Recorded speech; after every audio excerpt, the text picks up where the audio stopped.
جی آدم علیہ السلام تقریباً 100 سال تک کبھی ہنسے نہیں۔ یہ وہ عرصہ تھا جس میں حضرت آدم علیہ السلام نہیں ہنسے۔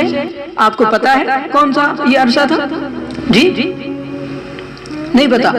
حضرت آدم علیہ السلام تقریباً 100 سال تک ہنسے نہیں، ان کو ہنسی نہیں آئی، ایک غم میں، ایک گناہ کے غم میں۔ اب اس کو غور سے سنیں۔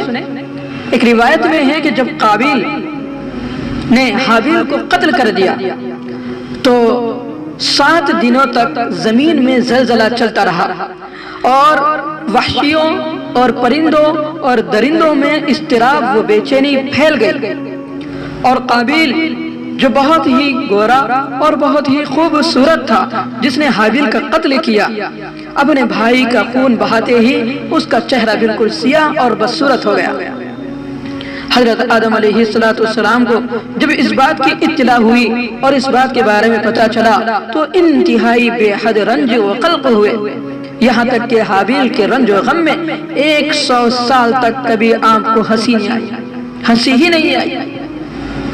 حضرت آدم علیہ السلام نے سریانی زبان میں ان کے بارے میں، حابیل کے بارے میں ایک مرثیہ کہا: تغیرت البلاد ومن علیہا فوجہ الارض مغبر قبیح تغیر کل ذی لون وطعم وقل بشاشتہ الوجہ الصبح، یعنی تمام شہروں اور ان کے باشندوں میں تغیر پیدا ہو گیا اور زمین کا چہرہ غبار آلود اور قبیح ہو گیا، ہر رنگ و مزاح والی چیز بدل گئی اور گورے چہرے کی رونق گم ہو گئی۔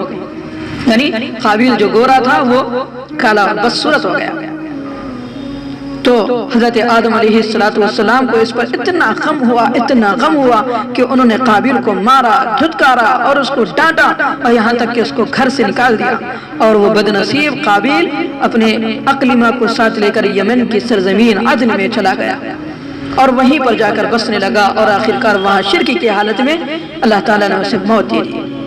اللہ تعالیٰ ہمیں بھی آدم علیہ السلام جیسا تکلیف اور گناہوں پر رنج اور گناہوں پر نادم ہونے کی ہمیں بھی توفیق نصیب فرمائے۔ آج ہم پر ہزاروں گناہیں ہمارے کانوں سے رینگ جاتے ہیں جو ہم خود کرتے ہیں۔ یہاں تو آدم علیہ السلام نے خود نہیں کیا، ہمارے جد امجد نے، بلکہ ان کے بیٹے نے گناہ کیا، تب بھی ان کو اتنا رنج ہوا۔ آج ہم خود گناہ کرتے ہیں لیکن ہمیں گناہوں کا احساس نہیں ہوتا، تو اس لیے ہم گناہوں کا احساس اپنے دل میں لیں۔